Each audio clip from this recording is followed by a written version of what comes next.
2025's Off the Blocks on 30, No Breath as a set. Talk Yes. us through what that's like. Oh my God. I still remember the pain going through my veins. What a start. Welcome to Social Kick. We've got a partial crew. I'm Bryan Lundquist. He's John Mullen. Luke can't be with us today, but we've got Kasia Wilk. What's going on, Kasia? How are you? Hi. So good to be here. I'm excited to share some laughs with you. Yeah. I think last time we chatted was like 2022, and I remember I was like getting sick for COVID. So I was like powering through the podcast. So this should be way better. Well, gosh, I hope we don't have the COVID curse on anybody. That's a first. No, I never had a guest say that, you know what, your show made me sick, but sometimes it makes me sick of Luke and John. I'll tell you that. No, I'm just kidding. Kasia, we had to start off with, we always ask our audience for questions on Instagram at Social Kick Swim. And so start this one from Katie.Evans12 wanted to know, what is your favorite quote or something that you live by? There is no age limitation on your goals and on your dreams. And every day I actually remind myself that quote. Every day when you wake up and your back hurts and your knees hurt and you're like, I'm waking up and I'm like, there's no age limitation. Oh, I'm not old. I think I can. We've had a few Vegas guests. We just had Ilya Karun on the show. Will be out by the time that yours comes out. But since he's from Vegas and you spent some time living in Vegas, we've been fielding some Vegas questions. But this one's from our follower, Neophyte Shara, wanted to know tips for visiting Vegas. What are things that you should do? What are things to avoid? And I know you're not there anymore, but so from your time there. But I had a great time in Vegas, and honestly, I encourage you if you're a swimmer, and I think most of our listeners are swimmers, to visit UNLV, visit the pool, give it a shot because it's an amazing place, and I had a great time, and it's really close to Vegas Strip, so you can go get your workout in, see the head coach, Pat Ota, and then go party in the casinos or whatever. Please do it in that order.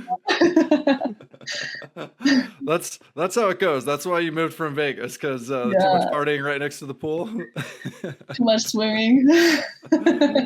No, wait, real quick, selfish question, because I'm going to be in Vegas for a bit soon. Is there an outdoor pool at UNLV? Yes. Or only, okay. Not in ULV, but there is outdoor pool in Vegas, very close. I spend you gotta go over to the MGM, pick up a cocktail, head over to the Cabana bar, and there's a lot of outdoor pools actually. Put on a racing suit. You mentioned that, but no, there is outdoor pool in Vegas. Lap, swim. That you can get laps. I can send you. Yeah, totally.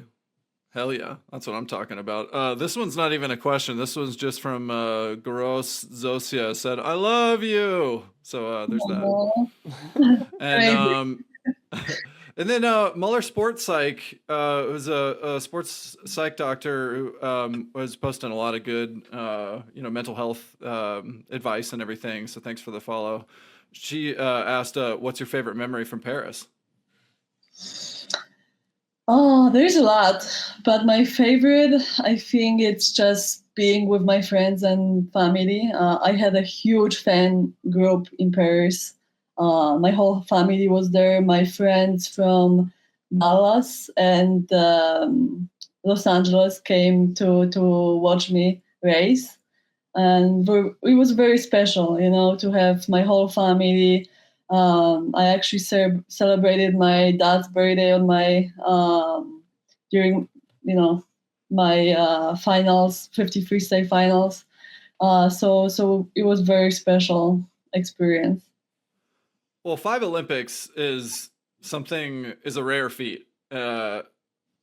Did you ever think that when you were 16, you were 16 in Beijing, yeah? Or like around Yes. then? Yeah. Yeah, 2008. Yeah. I'm curious what 16-year-old Kasia was thinking about a 5 Olympic career and potentially more. I mean, did the thought even cross your mind? It's crazy. When I made my first Olympics in 2008, I was just so overwhelmed by everything. And I heard, Olympics is like a huge deal, and I watched the Olympics before, but to actually make the Olympic team and race and be there was very overwhelming for me. Especially that I was, I wasn't like fast from the beginning. I wasn't a fast swimmer at the age of 12, 13. I started being better at the age of 15. And all of a sudden, at the age of 16, I had a huge improvement in my performance. And then I made the Olympic team.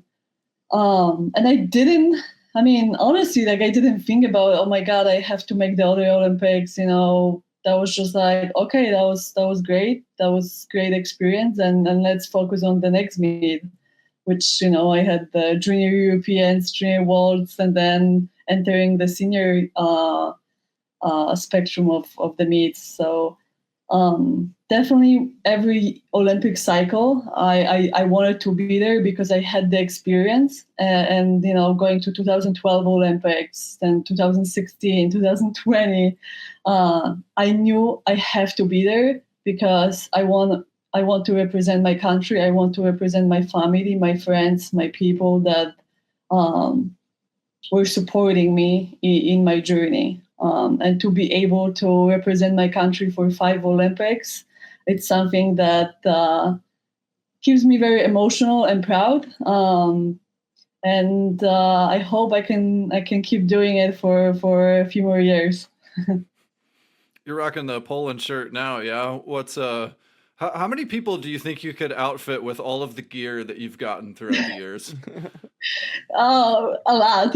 I actually, right before Olympics, when I collected my gear for opening ceremony for Paris, I put together all the outfits for the opening ceremonies from, Beijing, London, Rio, Tokyo. And it was just so cool to see like how fashion changed, and we had different, obviously, we always representing red and white, but we had different colors, different, like in Rio we had a lot of orange stuff and like mix of colors, and then in Tokyo it was more like go green, so we had like a lot of green outfits. So it was so fun to see the progression of the outfits. That's fun to have some variety too. I mean, as Americans and being based in the U.S., we always see and get to read all of the publicity that the U.S. team gets about because they make this big deal about this Ralph Lauren sponsorship, and It's always the same, right? There was a lot of hate around like the jeans and the black or the blue blazer this year. Everybody's, I don't know. It's not you're trying to fit a lot of different body types, but is this the kind of thing, like it sounds like you guys have a lot more variety, changing colors and what? Yeah, awesome. we definitely have bids for companies are bidding and being very creative. But I mean, I don't know. I like Team USA outfits. I think they're very unique, and the fact that they stick with their outfits, it's just something iconic. So you can find something for everyone. All right. Well, as much as we are all fashion focused here on this podcast, I'd love to talk more about how things went in Paris. So, going into the meet, you came off a great 2024 World Champs, bronze medal, and we're excited for your 50 free. And talk us through the race and your experience going through the different rounds. Yeah. Like you said, I had an amazing season. I mean, 2024 felt like my season. And I started the year with World Champs in Doha. I mean, that was just something that I will always remember. I mean, going sub 24 in the 50 freestyle, and I mean, winning bronze for Poland. That was just huge. And I remember I had a goal of going sub 24 for a long, long time, but it would be always, something around that, like 24. I would always see 24, 24, 24 on the board, to the point that I didn't, sometimes I would think about it and I would be like, is it possible? Maybe it's not possible for me. But I stick to my goal and train and always had sub 24 in my mind. And when I saw it on the board in Doha, I just couldn't believe, I couldn't believe that this is possible. I was like, this is actually possible. I did it. No, and I had the moment when I exit the pool and I collected my stuff and everyone was like hugging me and congratulating me, and it was the moment when I finally was alone and the tears just like kept running, and kept coming, because I just couldn't believe that this has happened, and that was the moment that I believed that I can achieve great things, and I saw the reason in everything. I saw, okay, I'm able to improve. I am able to swim faster. So that gave me a lot of motivation, and going to every meet. I mean, I was really like going 24 tools and finally being like on that lower side of 24s, from basically being very consistent. So going to Paris, I had a big expectations, and I trained for it, my whole life. I was like, this is my moment. I made it. I put a lot of effort, a lot of time. I, sacrificed a lot, and as every athlete going to the Olympics, I don't think if you're going to the Olympics with, low expectation, I don't think that's a right mindset. So obviously I wanted to win medal, and I was really close. I mean, I made a final, and I knew I'm a 50 freestyler, and in the final anything can happen. At the end I finished 5th, and I was definitely disappointed, and then after Olympics, I had a hard time to kind of understand what happened, because I didn't know what happened, why I didn't go sub 24, even though it was different pool, if different meet, different time. So I can compare, going sub 24 in February to going, 24-2 or 24-3 in Paris. But I think because my expectations were so high, and because I was so involved in every day of my training, I was so dedicated, I had to go through grief, and it's okay. It's okay to go through it and process everything. And for me, it was very important to be proud of my, 5th time being a fifth time Olympian and representing my country and making the final of the Olympics again. That was a really proud moment for me. And the moment that I realized I'm not done yet, so why I'm sad, maybe, if I wouldn't win the medal, I would be, not very focused, and I would be done, because I would reach my goal. Because I didn't do it, I'm still going, and I found a new purpose, and especially going to the World Cups after the Olympics, I discovered that I love this sport, and it's not over, and it's just I'm good at it, and then if I have a talent, and if I just discover the talent, why not keep going? Why just bury it and say, okay, I'm done? So yeah, that's my Yeah, totally. Yeah, and I have to say, I was there in Paris and watched your 50 free final, and one of my first reactions after, when I saw the board of that final was that my heart broke for you. And I don't know you well. Like we've shared some conversations, and I've had the chance to interview you on this show, but also at some meets and just say hello. And it's always been friendly, and we've appreciated that so much. And I personally have.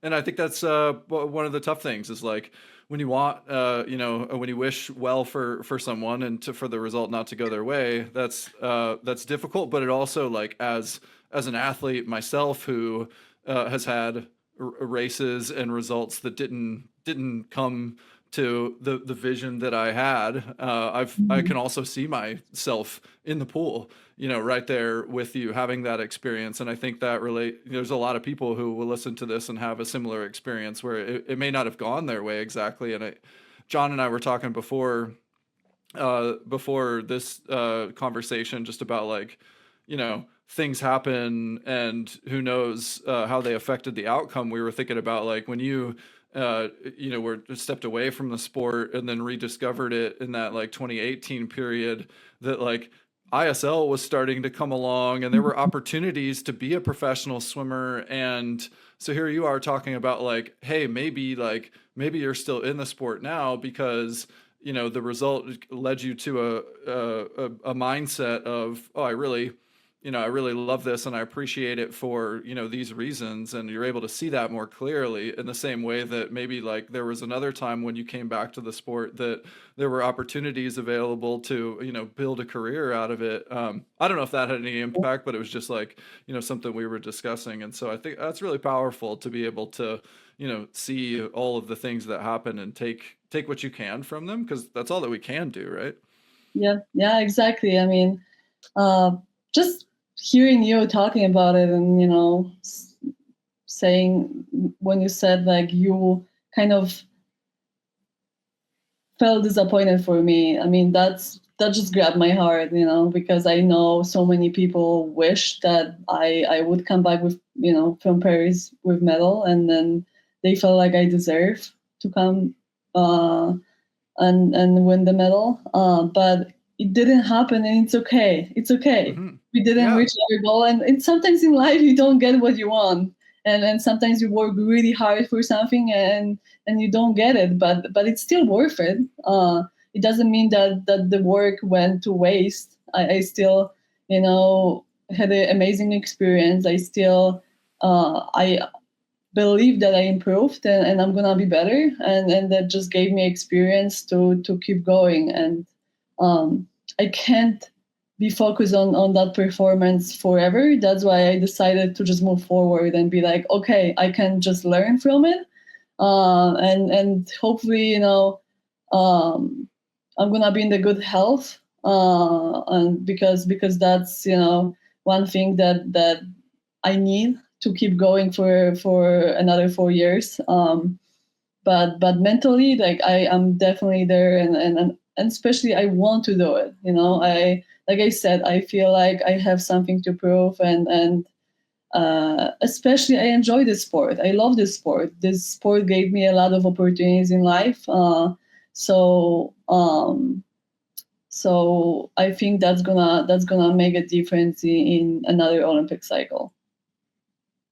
Yeah, and you certainly moved on. You mentioned going to the World Cups and, following you along there, you were improving at each stop, especially in the 50 free, trying the 200 free, trying all different events there. So, talk us through your experience with the World Cups and, how were you improving so much? Was it just, getting back into, sprint shape and swimming shape again, or were there any other things you were picking up?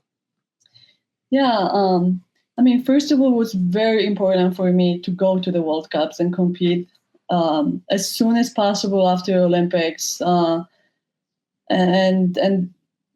be able to be with other high level athletes and just get just compete, get the races done, and see if I still enjoying it, if I want to keep going, what are my goals. So I'm really thankful to my federation that they sent me to the World Cups and gave me the chance to race.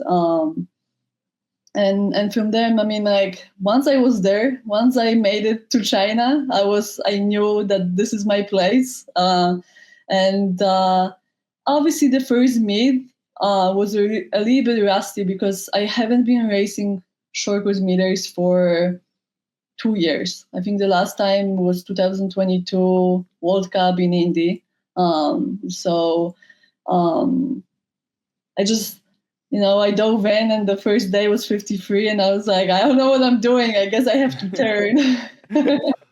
Like in long course, you don't have to turn, so you like just like powering through. But in the short course, like you actually have to like think about the technique, and everything has to be perfect. Like you just can't. You have to be locked in, especially in the 50.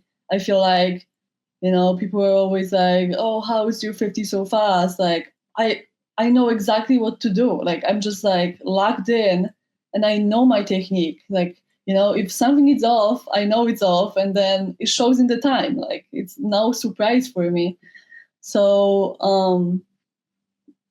so I just had to get back to racing, and with every race it was obviously better. I talked to my brother because I'm very lucky to be able to travel with my brother to most of the international meets, and he's very supportive of me and helps me be better athlete. I mean, helps me improve my technique, and it's very it's amazing addition to my coaching stuff.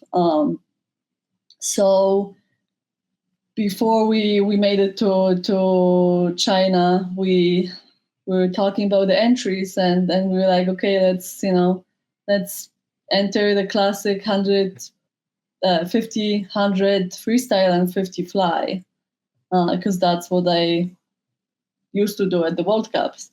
Yeah. And I was like, let's do 200 too. Let's enter it. We're gonna scratch. But let's just be safe. We're gonna scratch, just better. Sorry, quick aside. I used to have a high school teammate who hated so much the fact that high school meets all the time. You go in or like club meets, 500 freestyle the first night of the meet, travel meet, and every time I'd show up, and then I would get to scratch it, and he would still have to swim it. So it's just funny to hear somebody say that they were like, "Oh yeah, well, I probably wasn't gonna do it anyway." Yeah. So that was the approach, and we were in China, and we like after the 53, I was like, should I do 200 right now? Let's do it, Let's just try it, Let's try how I feel. Did it in the prelims, and I was like, okay, I should do it in the finals as well. I made it to the finals. Let's do it. Let's see where I am. So that's how I ended up in 200, and then 100 was obviously, it was so funny, like racing the 200 the second day, because the day after racing the 100 was just like racing, like it was so easy. And for me, as a pure 50 freestyler, I always race only 53, and all of a sudden, when I have to race 100 freestyle, I'm like, oh my God, so long. But after that 200, it was just like, oh, today it's 100. And on top of that, I had 250 fly back-to-back, combo. So going into that last day, it was just like one race, and it was 100. And I was like, oh, beautiful. And that 200 free, watching it, I as a sprinter, I could relate when you're trying to go out in easy speed. You're trying everything you can to go controlled, and then you are out ahead of world record pace at the 50, and I'm like, uh-oh. I know what's happening here. I know what's, because I think in your other interviews, you're like, oh yeah, I'm just getting back in the pool. Then I'm like, what? She's doing the 200. Uh-oh, she's ahead of world record pace. Let me tell you from my perspective, what was going on like in my head. So I dove in, and I'm like, easy speed, easy 50, like it's okay, it's 200. And I swear, I felt like I'm going so slow. I was like, why is everyone going? Next to me was Shiban, and she was like How much- behind me, and I was like, what is she doing? Why is she going so slow? But I was like, can slow down more, right? Push the 100%. 75. Yeah, push the 75. I was like, okay, it's starting hurting, but it's okay. Like, I can do it. Push the 100. Oh, He hit can't me. move. Such a long He way. did me. Oh, I couldn't move. He was just like unplugging, the plug from the energy. But no, to be honest, like I had a lot of laughs about it and it was funny. But for me, uh, at least I proved something to myself. Like I wasn't afraid to go fast. You know what I mean? Like I think for me it would be worse if I would be afraid and I would go way too slow and then just like finish slow because obviously like it's not like I'm gonna negative split. So for me it was really important to go out fast, and if I died, but I do it with a class. And I still came out of this race with a big smile, although I was like really hurting inside.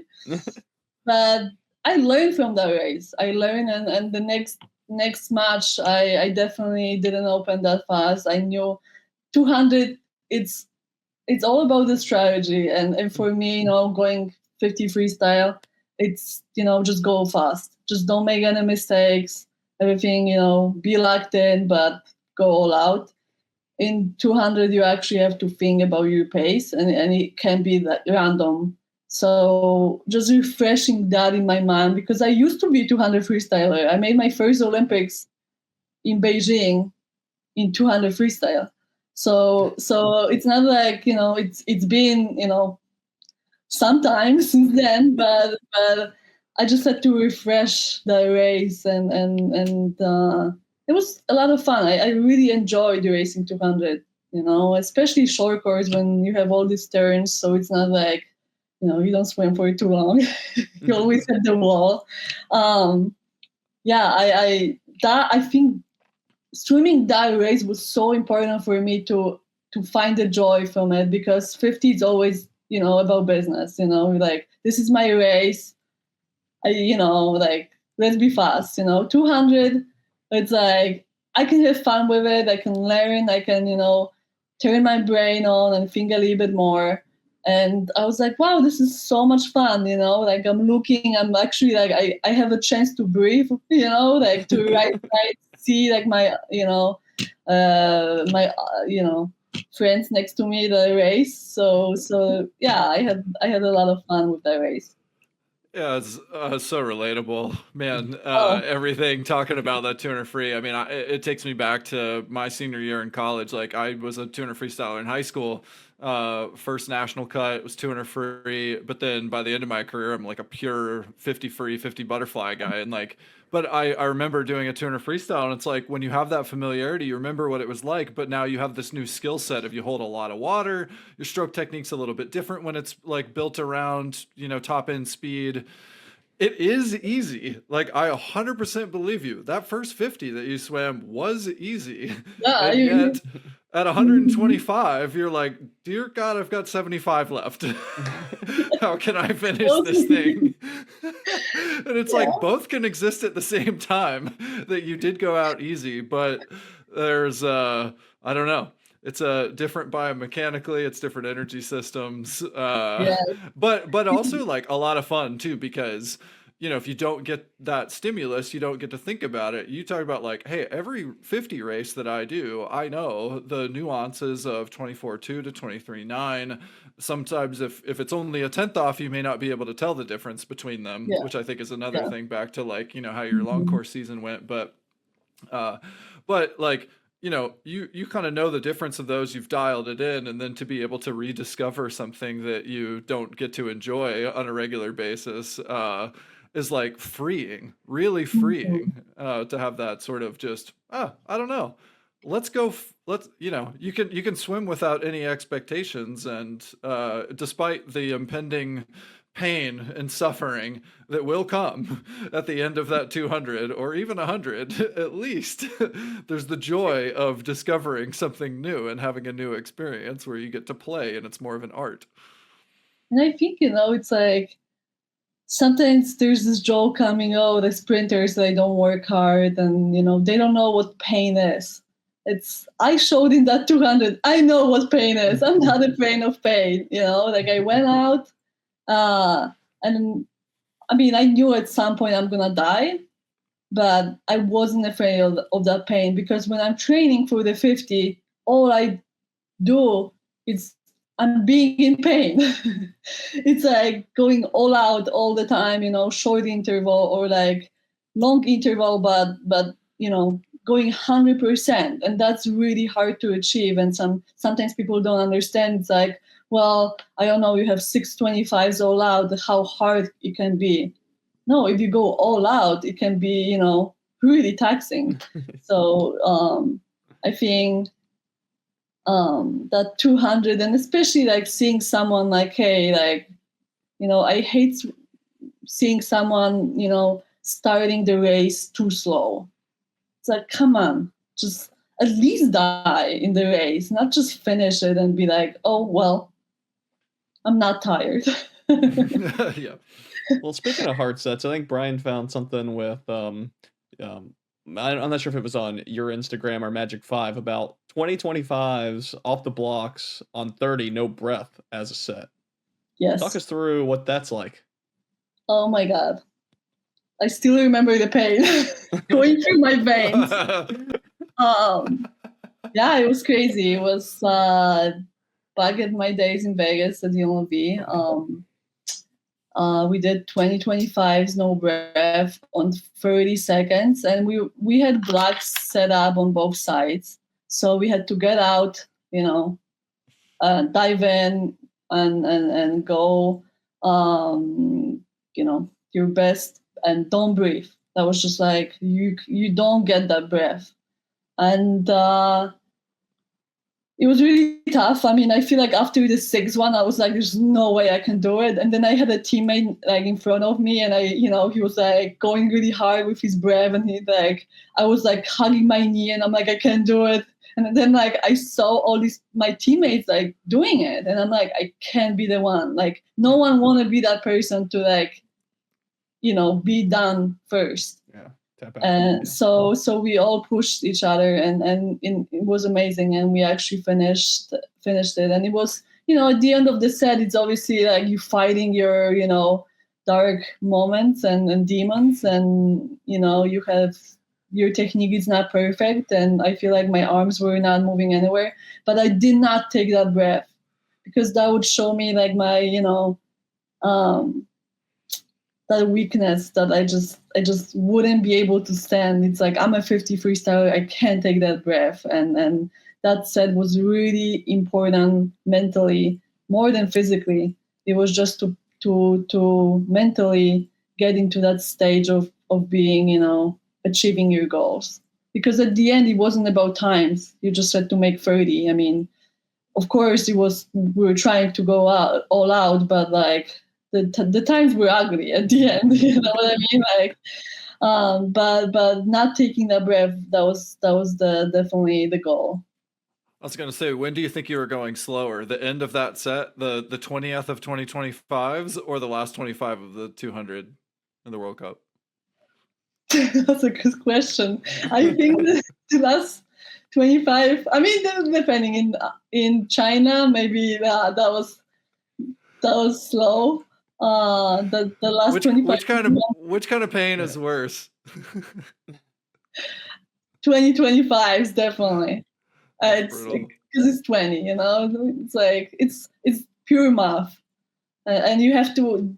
The toughest thing about that set is that you have to get out and dive every 25. So like if that would be 2025s from the push, it would be a completely different set, obviously.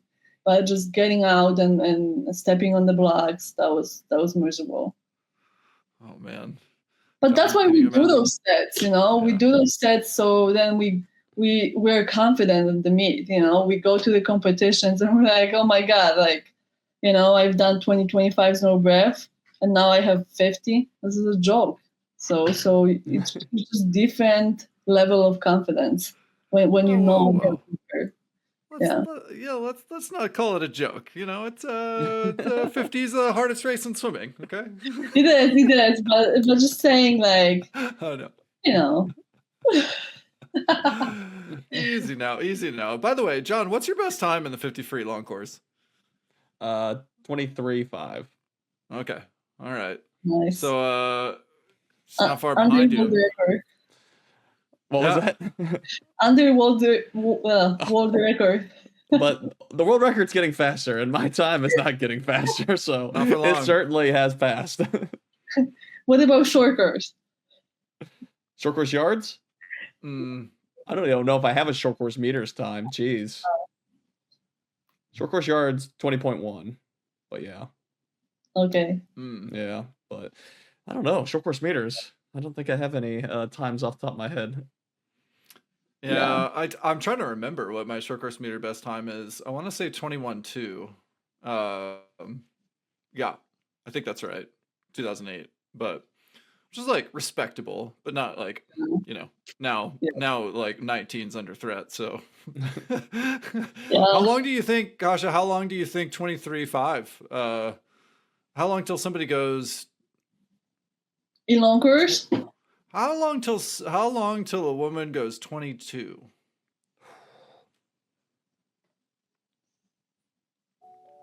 I would say 4 years. 5 years. Yeah, until your next Olympics, 5 years. Okay, why 5? I don't know. Just guessing. I had to say something. Is it gonna be you? I mean, I hope it's gonna be me, but first of all, I'm focusing on short course season, and I see what I can do there. So that's exciting for me. And then I'm gonna see, what I can do to be consistent under 24 seconds long course, because I've been there, I've done it. So I just have to make sure now to get, sub 24s to be comfortable there. I feel like I'm comfortable 24.2, 24.3. Like that's my, like go-to time. And I've been comfortable there, I've been there all the time. So what to do to go sub 24s on the daily basis? That's my goal for now. Yeah. I want to come back to the short course season in a second. But first, that reminds me, I wonder, like, Bruno Fratis has gone 21 in the 50 free. How many times? Like 100 times or 200 times? Oh, yeah. Crazy.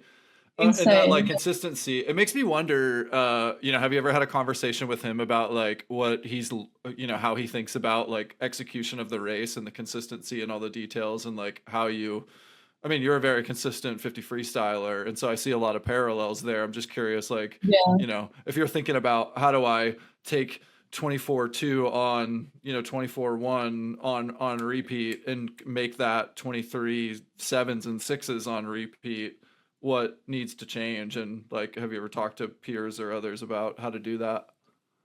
Yeah, I mean, Bruno is definitely a good person to ask, and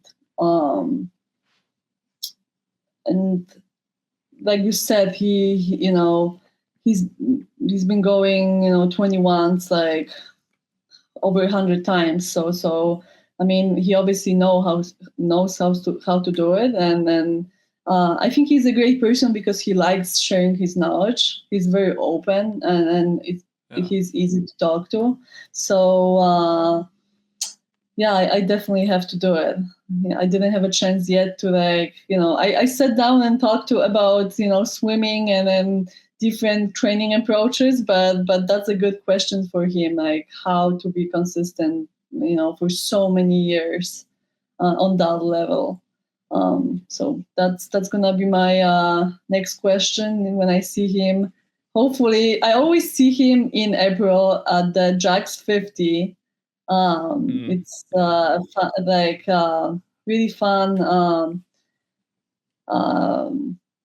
competition when you race the 50, and like it's like elimination style. And then for the past 3 years, I've been fortunate that I could travel there and then connect with Bruno and many other athletes.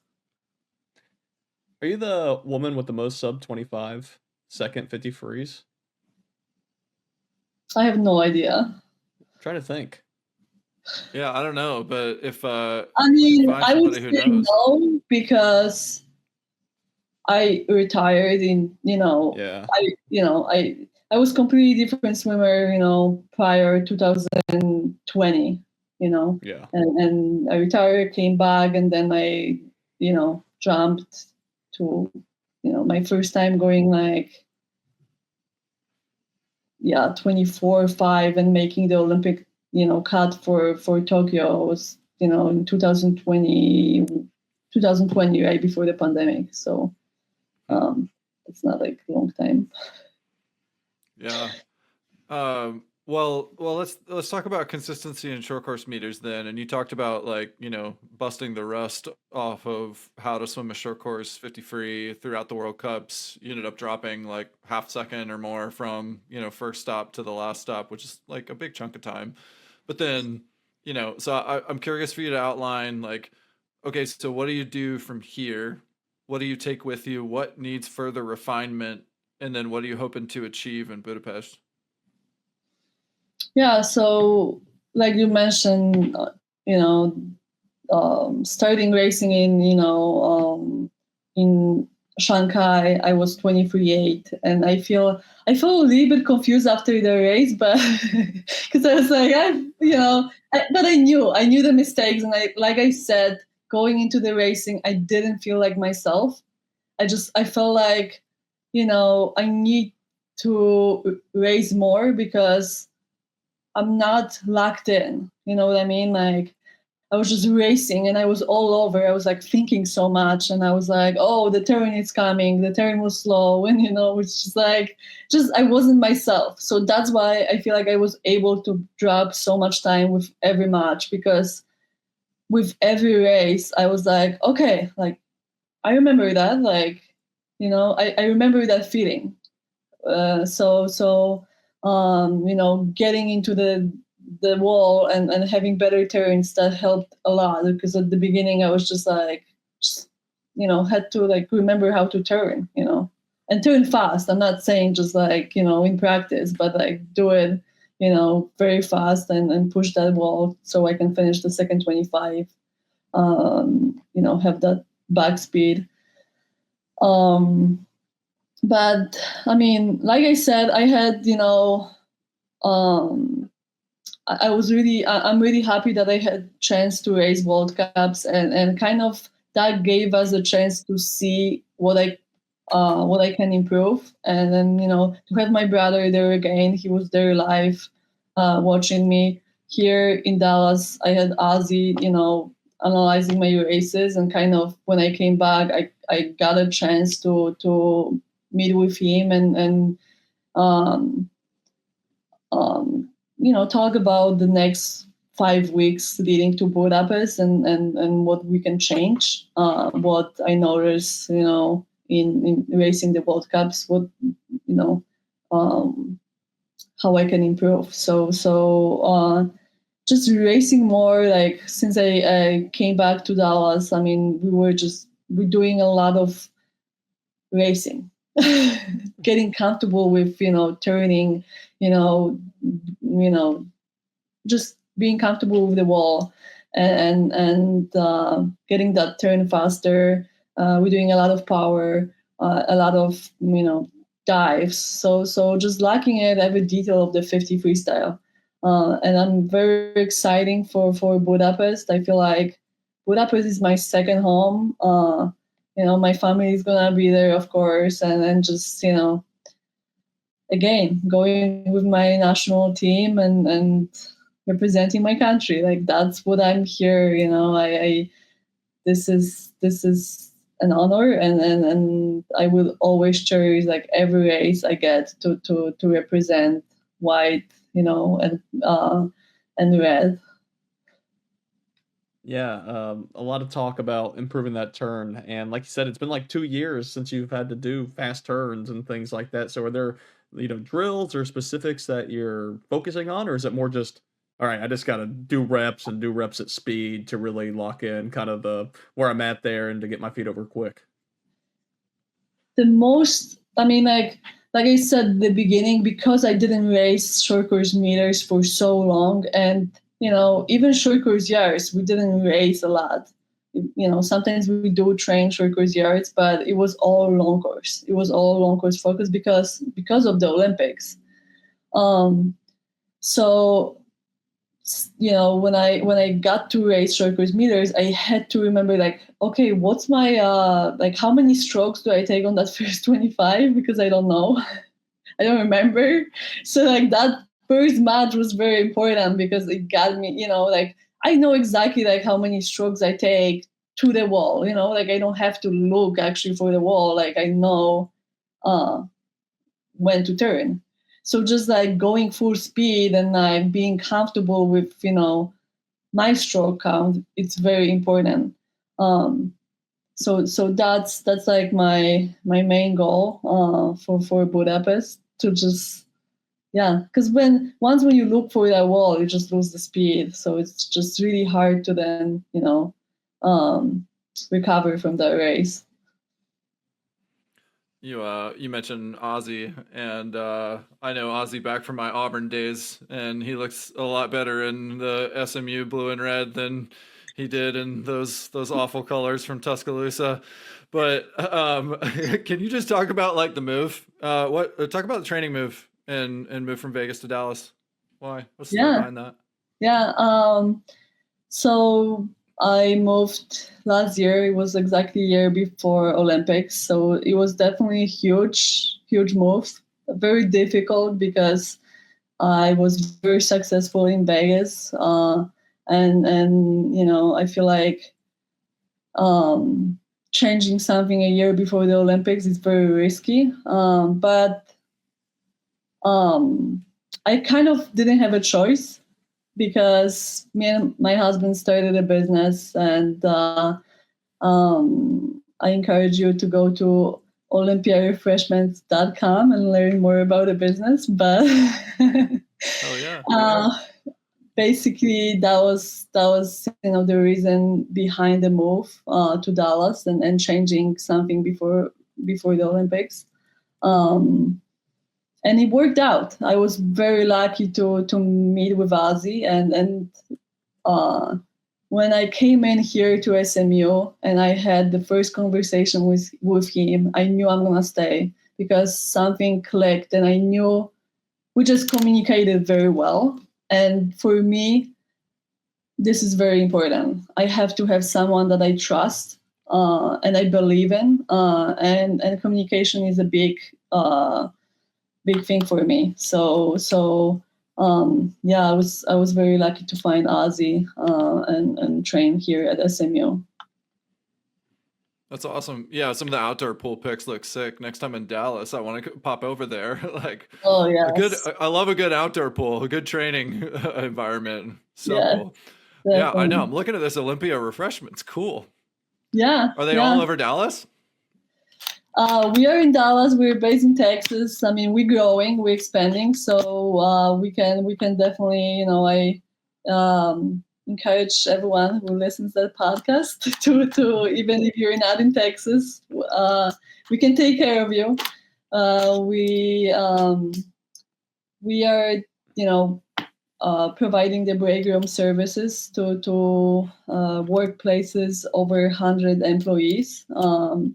So being a professional athlete, and um, knowing how important just being able to fuel throughout the day, it's that was my drive to start the business, and help other people to have access to fresh food, to have snacks, and we specializes in micro markets and vending, and um, yeah, we very enjoy it, and then the move to Dallas was very successful.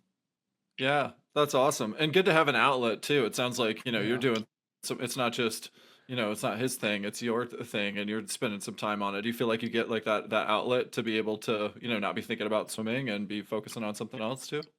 Yeah, oh, definitely. I mean, I think that's part of my success is being, of course, like going into the Olympics, I was very locked in, and here I am too. I'm not saying swimming.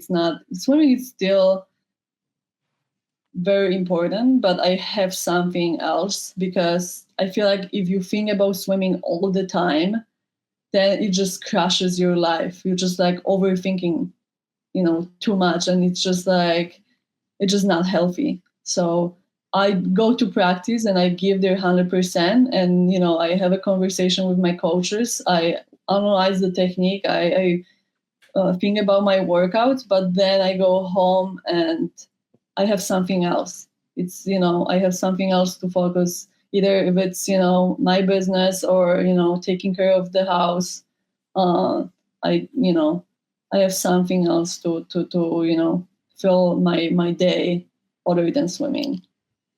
Yeah, I feel like if you're in the sport for long enough, you definitely need that. So, good on you for finding that. Plus, like, an on ramp for post swimming career whenever that day comes. But sounds like you're on Mhm. to a sixth Olympics and maybe beyond. We've got that world record coming in 5 years. So, we've got our 5 year plan sorted out. I want to finish with some rapid fire questions, Kasia. Just a few fun ones. Oh God. First one is, how many total Olympics will you compete in? Oh, come on. That's just not fair. I would You know say what you need to eight. do? You need I would to say eight. Okay. I would say eight, but sky's the limit.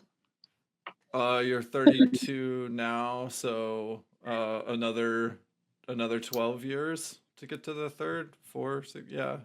44. Easy. I was gonna say Love it. like I was gonna tell Easy. you like come up with an age and say that number and Oh, then imagine yourself in a swimsuit and go, like, does that feel right or you not? know, I throughout my career, I definitely watched Dara Torres' performance. The Yeah, Olympics and winning the medals at the Olympics at the age of 42, I believe, or something like crazy. that. I Yeah. know. Yeah. And that's just my inspiration. That's she showed us that it's possible, and Yeah. especially in the 50 freestyle. I'm not I'm just doing my jobs. I'm not anything special here. She showed us I can lead her, go her way, and make the six Olympics, and hopefully seven and eight. but until I enjoy the sport and until my body is healthy, I'm gonna keep going because I found my talent, and I'm not gonna bury that talent. I'm gonna do it until I Yeah. can. I love that. I love that. But don't go with the big bug eyewear, like adapt with the times. And then Yeah, whatever people right. are wearing by the time you get to Olympics number 8, just do that. Yeah, no, for sure, for sure. All right, we got a few. So some SMU related ones. What is a Mustang? It's a beautiful horse. Go on the pool deck tomorrow and ask them what the what a Mustang actually is. Yes, it's a horse, but it's a very specific kind of horse. Here's another one. What happened to SMU football in 1987? What is it called? Oh, come on, who made this question? I'm you here. You're trying to get me kicked out of the school. SMU is the best school ever. There you go. Save your face. They even made an ESPN documentary about it, so I'll give you that one. That's question number 2. Just go on and say what happened to the athletics in SMU in the 1980s. Okay, here's maybe an easier one for you. If you were to keep 3 apps on your phone, you only get 3. Which 3 are they? Messenger. Oh no, wait. WhatsApp. I don't know. God. That's it. Just WhatsApp. We'll keep this one. I mean, Keep the calendar two. Calendar. and alarm. Oh my A lot God. different than when we asked the 20-year-old, huh? Alarm, calendar, and messenger. Snapchat. I You have know how to I know be you're able old? to wake up in the morning. No. Come on, like I need alarm.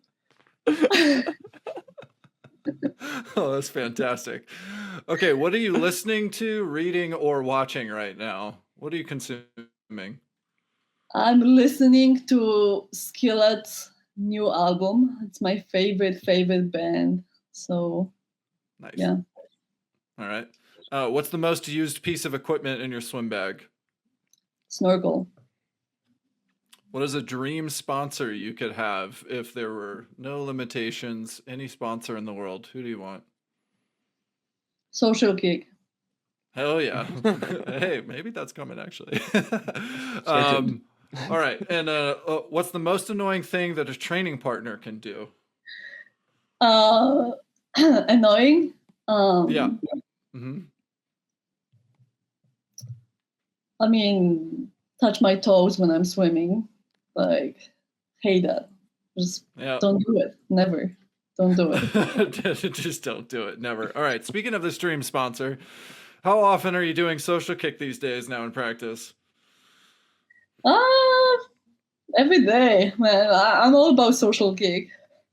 Well, that's good. And I hope that that snorkel has no part of the kicking social element. It's a No, disruptor. it's for swimming. It's for swimming because, I hate, turning my head to take that breath. So I just have to have snorkel to, like, keep it still. Yeah, I know. I get it. John listens to the music while he swims. I never even get a chance to talk to him. I want to get this device. Someone who is watching it and, like, making the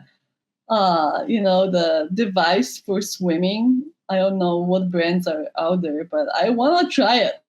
Which one do you use, John? All right. Well, I am currently using, I believe it's called Audio H2O or H2O Audio. And it's really good. It has a higher volume than some of the other ones I've used. Shocks. It's very similar to the Shocks setup where it's like the bone conduction, like yeah. right over there. So yeah. Yeah, Check 'em out. I would definitely use it on like some recovery days or like, when I'm just swimming and I have to do like laps. So. And B, I'm not using it constantly during practice anymore. I'm more using it, all right, like Kasia said, during a 50 easy, or I'm just like, okay, I need to get in like a good frame of mind here for 2025's fly. I don't Or know how I something feel that's about like it. I'm Now, doing like now I that. think John just doesn't want to use it when he's swimming with me. Well, we haven't swam together in a while, man. Things have changed. Things have changed. He's I'm evolving. maturing He's evolving. slowly. As- I don't As have. should we all. I wouldn't keep Alarm as my top 3 app. All right, I'm not that mature. That's very mature. Oh my Kasia, God. you're welcome back here anytime. We always love talking to you and laughing with you. So look forward to watching your ace this upcoming season, but look forward to the next check-in too. Thanks for spending some time with us. Are you guys gonna be in Budapest? No, not in Budapest, but we're making our plan for 2025 now. So yeah, Okay. going to be some meets on the schedule, but maybe when we get some more sponsors, we'll be going to more meets. So, but Perfect. yeah, but we'll be there virtually, so Mhm. on screen. So Okay. yeah, killing it. Perfect. But Always great talking to you. Thank you so much. likewise, Yep. that's it for this episode of Social Kick. We'll see you next time. Hey everyone, thanks for hanging out with us. If you enjoyed this episode of Social Kick and you'd like to see more, subscribe to the channel. And we love talking swimming and we'd love to talk about swimming with you. So leave us a comment and we'll see you next time.